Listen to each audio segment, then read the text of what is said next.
Now we know all the core and even some advanced features which you need to know about the Vue router and about routing. And we saw all those important features in action in this demo project. Now we're going to build a bigger project in the next module where all of that makes even a bit more sense, since we'll then have a more realistic project. Before we go there though, let's talk about organizing our different files and folders. Because at the moment I'm working with the components folder with my different feature areas and then the different components. Nothing wrong with that. But when you use routing, you could also argue that you don't just want to have components, but maybe also a pages or a screens folder. And I'll go with pages. This is optional, you don't need that. But you could then put the components which are loaded as pages through your router into the pages folder to have a clear distinction between the components which are loaded through the router and the regular components which you embed in your templates. Maybe you don't want this distinction. For team members, we for example ensured that route params are passed in as props. So maybe that should be usable as a regular component as well. But maybe you do want this distinction.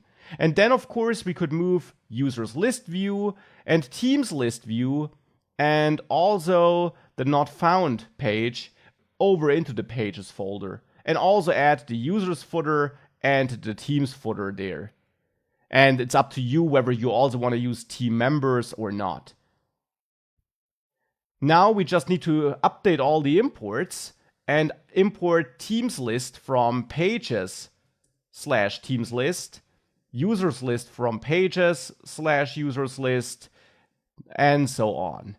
Do that for all those pages. And again, this is really optional, but it can make sense, especially in bigger apps, since it makes it easier to see which components will be loaded as pages through the router and which components will be used as components that are embedded into other components' templates.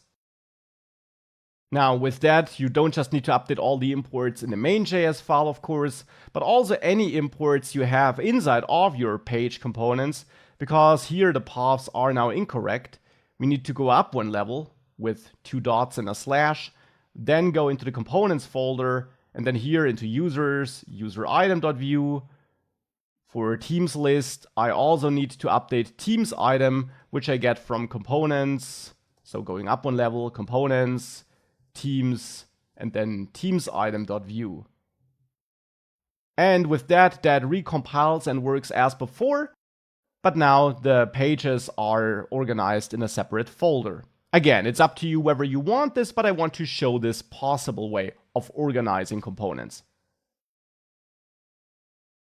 Now, related to reorganizing our files and folders, you might notice that the main.js file gets rather big with all our routes in here.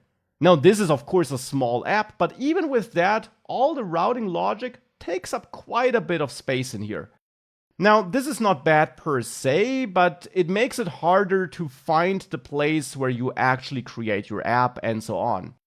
Hence, you might want to use a separate router.js file and actually move all the routing related code into that file. So grab all that code here and move it into router.js, except for the app import. And in main.js now get rid of all those other imports. And then take the router and all the routing logic, cut it from main.js and add it here in router.js. And then at the very bottom, export router as a default so that we can import it into another file, because we need to import it into main.js now. We can import a router from ./router.js. And then we can still use router because we're importing it. But with that, everything will work as before, but our routing code is now in a separate file, and that makes our code overall more manageable and maintainable.